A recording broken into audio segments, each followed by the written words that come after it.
Well done, medium well, medium rare, blue. Yo. The scale of cooked steak is pretty well defined. But what if there was a steak that didn't fit anywhere on this map? A steak so bizarre that only a few restaurants dare to even advertise it on their menu. Some call it black and blue, others call it Pittsburgh, but where I'm from, it's Chicago style steak. Well, yeah, more on that soon. Defined by its heavy charred exterior and basically raw or blue interior. The challenge here is getting enough of a crust on the outside while taking care not to overcook the inside, right? This should be basically raw. Kind of weird, but yeah, that's what it is. And because of that weirdness, this is a steak that I really never order, like ever. So today we're gonna discover and learn all about the black and blue, AKA Pittsburgh, AKA Chicago style steak, and how to make it.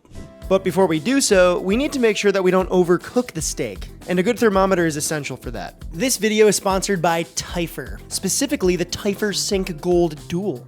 And the dual part is key. It comes with 2 probes, so you can track 2 things at once, or monitor different zones of a larger cut without playing thermal musical chairs. First off, the connection on this thing is kind of ridiculous. It runs on sub 1G plus Wi-Fi and Bluetooth, which basically means you can shut the lid on the grill or the oven, walk upstairs, go outside, do whatever, and it's still tracking in real time. They claim up to 3,000 feet unobstructed, and I don't really know who's grilling 3,000 feet away, but I respect it. Second off, both probes have 6 sensors built in. It's tracking both the internal temperature of the meat and the ambient temperature of the cooking environment. Everything syncs to the Typhur app, and you can see all 6 sensors in Pro View, which makes you feel like you're kind of running like a NASA mission control, but for steak. Say again, please. Ooh, and I love this part. There's a smart base, so I can kind of pop it out, put it on the table, and kind of glance at it hands-free, which is super helpful when they're all covered in beef tallow. And these probes are heat-resistant up to 932 degrees Fahrenheit and fully waterproof. So when you're cooking over live fire or dealing with flare-ups, you're good. So if you're looking for an accurate, convenient, modern kitchen thermometer, check out the Typhur Sync Gold Dual in the description below. And be sure to use my code in the description for 10% off. Save yourself some cash. All right, back to the vid. Before we get going, let's pump some context into what we're doing. Chicago didn't just become a steakhouse town by accident. In 1865, the Union Stockyards opened on the south side, and for the next century, Chicago literally became the meat capital of America. Animals came in alive and they left, usually salted, boxed, and sent out east. Midwest production, Eastern consumption. At its peak, the famous Chicago stockyards processed literally millions of animals per year. Companies like Armour, Swift, they industrialized meatpacking. Chicago wasn't just eating steak, it was sort of defining the way America consumed meat. But it wasn't just all industrial grit and, that classic blue-collar pride, right? It was actually quite brutal. The kind of brutal that inspired writers like Upton Sinclair to expose its horrors in his book, The Jungle, which basically helped spark modern food safety laws. Pretty interesting read. And I can't read good, so that's saying a lot. And just think about it, man. When you build a city on cattle, the restaurants come with it too. By the early 1900s, chop houses and steakhouses were everywhere. You know them, big portions of broiled steaks and sides, each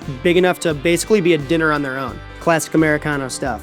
So as you can see, steak is tied to Chicago, and if you look in the right places, you can still find that classic, mid-century steakhouse experience. Think about it, dark wood, strong martinis, again, huge sides, huge plates of beef, dudes running around waiting tables in white suits with pencil-thin mustaches, maybe looking at your wife a little too long as they take the order. I digress.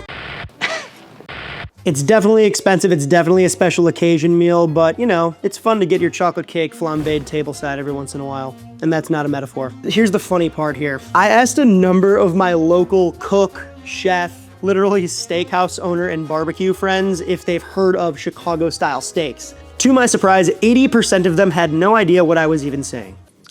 I know this steak doesn't exist. But when I asked them to guess what Chicago style steak was, they all guessed correctly. Heavy char on the outside, blue on the inside, right? So I don't know how that happens. Maybe they just kind of knew it intrinsically. Maybe they were just filling in the blanks. Maybe I just reverse Mandela affected myself and this doesn't exist at all.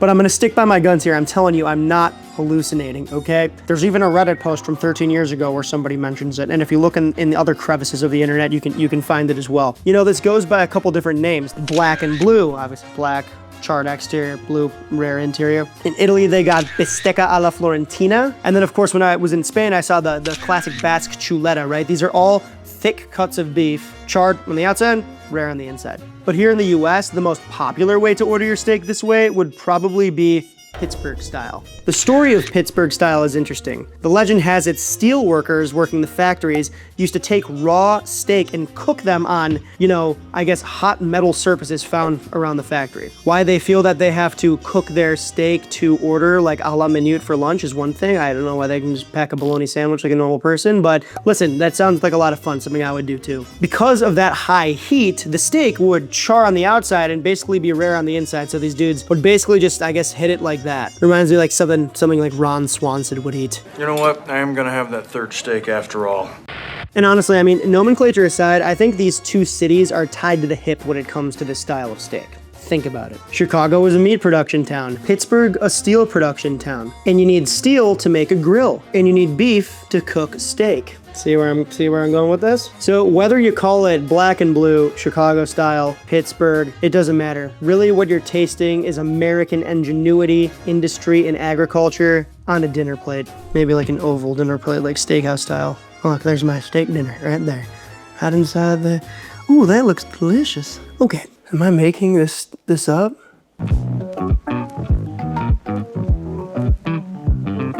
When you're talking steakhouse steak, you're talking about tender prime cuts, the most ideal and expensive part of the cow. Two of the most popular options that you'll find are the ribeye and the New York strip.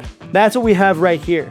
But if we're doing this, we gotta do it right. I got us some big boy thickums. These are like 2.5 inches thick each. This is prime grade, US raised beef. There are a couple of things we're gonna do here that you wanna do no matter what kind of steak you're cooking, and then a couple of rules we're gonna break. You're gonna take some coarse kosher salt and some coarse black pepper and hit that steak on all sides. These are big hunks of meat. Remember, 2.5 inches, these are gonzo boys. They can take a lot of seasoning, so do not be shy. We're gonna salt the heck out of the outside of both of these steaks, and then we're gonna make sure that our coarseness is kind of like mid-level on our black pepper, and that's just gonna kind of help with the crust. That salt is gonna kind of like leach into our meat. It's gonna both dry out the exterior and kind of like almost like brine it, like a dry brine, and it's gonna be able to hold on to its juices better. But the important thing is that the exterior of the meat is dried out. So what we're gonna do now is take our steaks and put them on a wire rack to kind of lift them off the bottom so that bottom of the steak can get some airflow and dry out, and then take that and put it in our fridge for a day. But to do a Chicago style or Pittsburgh style or black and blue steak, we need extremely high heat, and we gotta break some rules. Before we do anything, we're gonna rub these boys down with beef tallow. That's beef fat. I know, it seems strange, but it'll all make sense in a second. The only way to achieve a deeply charred crust and essentially a raw interior is with screaming high heat. And to do that, we need to call on our boy Hades to use direct fire. Huh? Of course, that means we're gonna use the grill. Shout out Brad over at Chud's Barbecue. Look how handsome my new charcoal chimney is. And these fancy little orange gloves. Look how cool they are. Miss you, dude. Sending virtual hugs from Chicago to Austin. Anywho, we aren't just gonna toss these chonkers on the Barbie and call it a day. No. We're gonna grill these steaks more or less directly on the coals. I'm just using jumbo lump charcoal. I'm gonna throw down this metal grate to make sure that the coals don't stick to the beef, and this is why I rub the steaks down with that tallow. I mentioned that we're gonna break some rules here, and 9.75 times out of 10, you really don't want direct flames to fully touch and lick what you're grilling. It just tends to leave a super charry, sort of acrid, burned flavor to the protein. But yes, that is exactly what we're going for today. I'm just gonna flip-flop the steaks around on all sides to ensure they get a nice char, kind of going all over the place there. There's really no science or recipe for this. You just kind of got to watch it, you know. Let your primal meat eater, caveman, cave person instincts kick in. To play it safe, I got our nifty thermometer probes in each steak so I can kind of see where we're at and make sure that things aren't heating up too much. Remember, rare is around 120 degrees Fahrenheit, and we're going for bleu, which is, you know, just below that. Blue. Rare blue, whatever you want to call it. Now, once you have a nice blackened grizzly char going, you're good to go. You can pull those steaks off and you're going to want to rest them for a little bit. Whew. Wow. I don't know if I could hear that, but that charry crust is like crumbling and kind of making a dry, crusty noise, go figure. That's kind of like what we're going for, these grizzly pieces. This side's a little more normal, but then you flip it, and that's the black and blue, baby.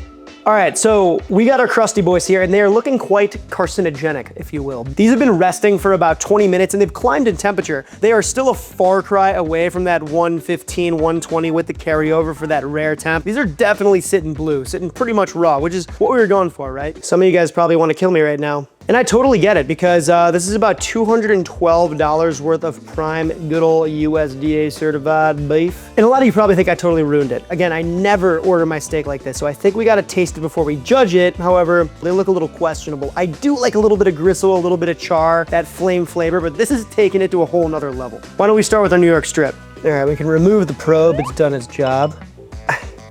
So, I gotta do it, man. I gotta see what this cook is like. Yep, that's blue. Are you crazy? It's like beef sashimi there. I mean, look at this. It's got that crust to it, and it's literally like bulging. I don't know if you can see that. If you turn it to the side, look at that. It's got like a belly. Let it hang out, brother. And I know all you guys want to say your dad jokes, so just let them out. I prefer my steak still mooing. By nature, this is gonna be a bit tougher to eat, so we want to ensure we're going against the grain. And I am going to try to cut this on the thinner side. All right, so I mean, it kind of seems more rare just because of that gray banding. You can't really not have that banding when you're cooking with fire, right? But pretty raw, as you can see, and it still has that kind of like bark, right? That char bark. It is literally a little beef window. I tell you what, it doesn't look half bad. Salud. It's like a super charry, like burnt, overcooked dad burger mixed with beef tartare. It's pretty good. You know what I mean though?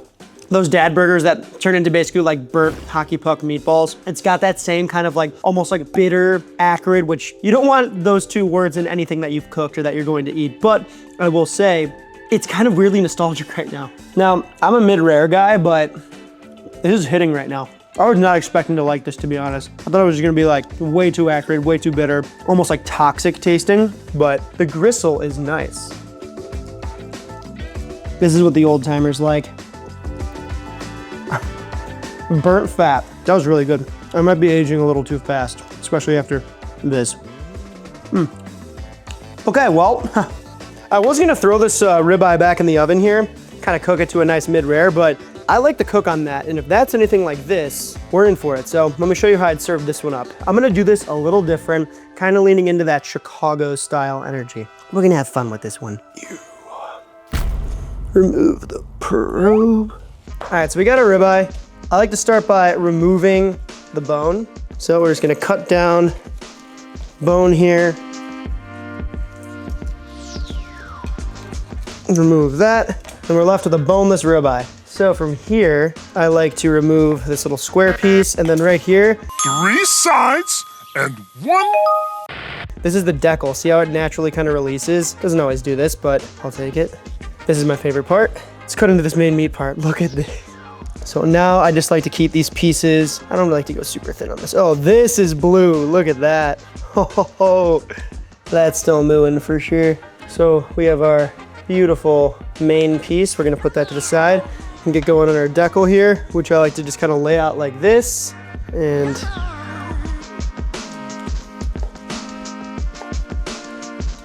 very nice. And then with this little triangle piece, kind of the same vibe, just kind of cut it up into manageable bite-sized pieces.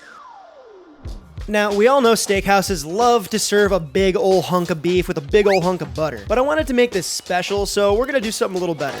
We're gonna bless our bovine with this little bone marrow herb number. I just went ahead and asked my butcher to slice some beef femurs lengthwise, then soak them in salt water for about 25 minutes before drying them off, hitting them with more salt and roasting them in a 400-degree oven for about 15 minutes. The soaking part is optional, but it just helps leach some of that blood out for a cleaner marrow. All right, from here it really couldn't get any easier. All we're gonna do is scrape the marrow into a food processor along with some roasted garlic, blanched tarragon and parsley, that just helps remove moisture and preserve the color, salted French butter, a whole bunch of BP, and of course, a little pinch of the God particle, aka MSG. Once we're all pureed up, slap that down on some plastic wrap and shape it into a cylinder like so.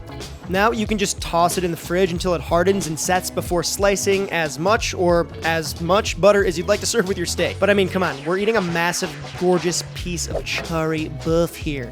This is celebratory. This is special. Do not be afraid to baptize your beef, and that's not an innuendo. In addition to this beautiful bear, I'm going to serve my two favorite steakhouse sides, which are creamed spinach and good old garlic mashed potatoes. Both of these recipes can be found in the description below. Ta-da! Chicago-style steak minus, I guess, the yellow mustard and relish and poppy seeds and celery salt and tomatoes and onions. Cannot forget the Florida cell. Okay, let's dig into this. You know what? Let's take our time. Let's enjoy ourselves here. I'm gonna try this here creamed spinny. Ooh, yum, dude. If any of you guys remember Boston Market, I grew up eating their cream spinach and it was like my favorite thing ever along with their mac and cheese. This kind of tastes exactly like BM. Boston Market. It hasn't even been that long of a day. Are you hooked on the food at Boston Market? Does your mouth water?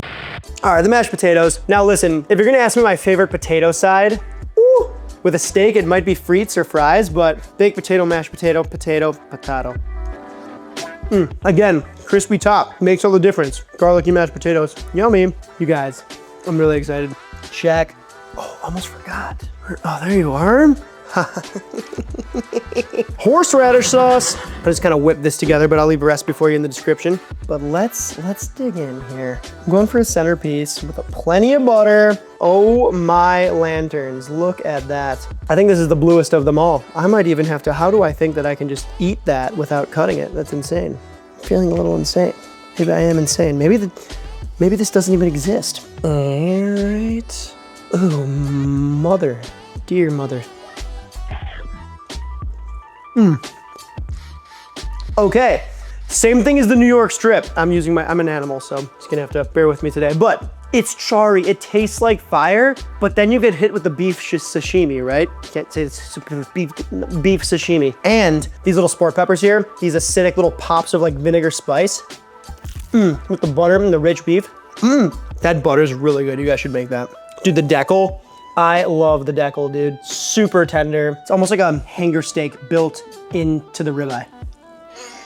You kind of get like little mini moments of bitterness, which is, I don't hate it. I might be a weird guy, but you tell me, would you try Chicago style, AKA Pittsburgh style, AKA black and blue steak? If you have tried it, do you like it? And where is your favorite place to get it? Or just get a steak in general. We love a steakhouse, so share your favorite in the comments below. Don't mind if I do. I'm gonna pass out like.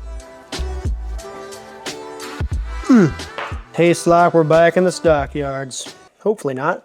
My grandpa, Papa, shout out Pops, 93, almost 94-year-old man, he can actually vividly remember the smell of the stockyards from his northwest side neighborhood. So like the stockyards were like south and like near the back of the yards neighborhood area. He was up in Logan Square back in the, man, what would that be? Maybe the 40s? But yeah, man, the stockyards were ripping at that moment. And I just thought that was like a really cool piece of like living history. So shout out Papa. Thanks for watching till the end here, guys. If you liked the video, give it a like. If you're new to the channel, sub to the channel. The best way to support us is over on the Patreon, aka the Grocery Fund. Cop some merch. All of those proceeds go to, allowing me to continue making these videos, so I'd appreciate that. I kiss you, I hug you. Lastly, come say what's good in Discord. We're cooling, we're chatting. I do giveaways in there, and we're just like posting pictures of our food and having a good time. So yeah, come introduce yourself. And also, let me know, what's your favorite steakhouse, whether it's here in Chicago or elsewhere, and how do you like your steak cooked? Let me know in the comments. Also, favorite steak, cut. That's all I got for you this time, so until next we meet. Take care now. That's like Texas. That's not Midwestern. Bye-bye. Are we gonna claim bye-bye now? I don't know.